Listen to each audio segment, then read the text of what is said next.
It was on the eve of the new millennium that I beheld the consummation of my efforts.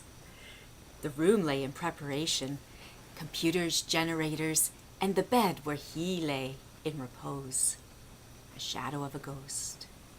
He, the yet unnamed being that I had constructed, electron by electron, the perfect man. It would not be long before I could marry my knowledge with execution, igniting the spark that would give my creature life. Outside my window, I could hear the wretched screams of revelers launching the new year. Oh, how I despised the noise that echoed up from the street and into my tiny loft apartment. How those flesh and bone humans annoyed me with their chattering, with their half-conceived theories and opinions, their blathering on about nonsense and whimsy, and the worst of it, their emotions, their feelings. How humans could still rule their existence by the slamming of their heart, instead of through the sheer competence of logic and deduction, was a great puzzlement to me. Why could man not realize that more could be accomplished if the simple concepts of lust, and more so love, could be eliminated? If humans were matched by their intelligence and habits, not impulsively seduced by a glance from across the room, or the pungent waft of pheromones distracting them. So here on the eve of the new millennium, I stare with great delight and trepidation at the creature before me. My creature. My creation. When the last stroke of the clock chimes midnight and the year turns over, I will harness the energy from every electrical resource conceivable. The hub will conduct the much-needed power source into my creation. Humanity has been feverishly building towards this night. How the doomslayers predict the ultimate demise of the planet. How there will be no electricity, no food, no water. That entire cities will be paralyzed and planes will fall from the skies. How their naivety confirms my belief in man's basic stupidity. Yet for it, I'm incredibly grateful. For without the panic, the electrical charge of fear that will buzz around the world, time zone by time zone, the chances of bringing my creature to life, to human life, would remain implausible. Within the electric current of human energy, there's a bit of soul, a bit of humanness that isn't present in a lightning bolt or generator.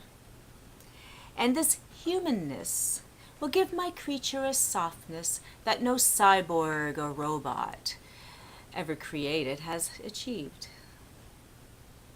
Mere seconds before the final hour, I activate the program from my main computer. On the bed, my creature flickers and attains a more solid form. He is not a hologram, nor an animation, though there are elements of both in there.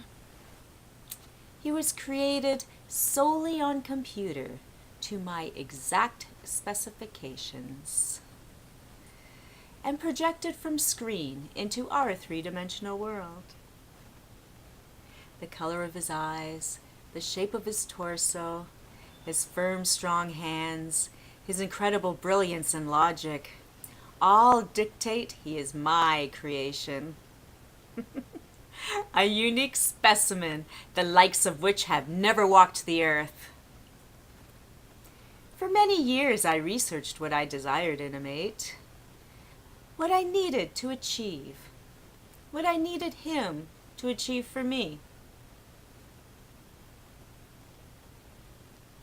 And every time I found something that seemed plausible, hair texture, thoughts on medieval history, metaphysics, musical inclination, and so on. I inputted the data. Years of work and research lay behind me now, from the technicality of giving him form to the impulses that drive his brain. Every detail had to be examined and determined by me, and me alone. No one has done what I have done.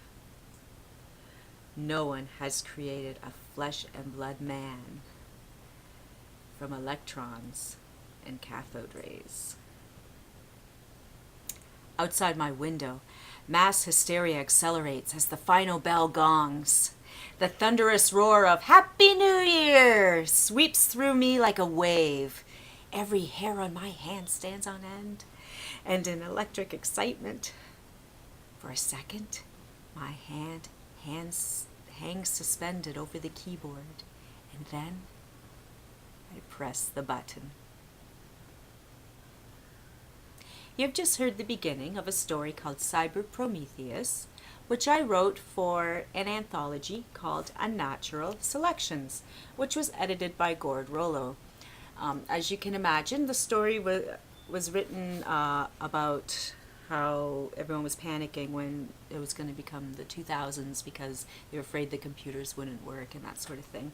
And so this was a very timely anthology at the time, and it's still available for sale at Amazon.com. And I hope you enjoyed my reading. Thank you.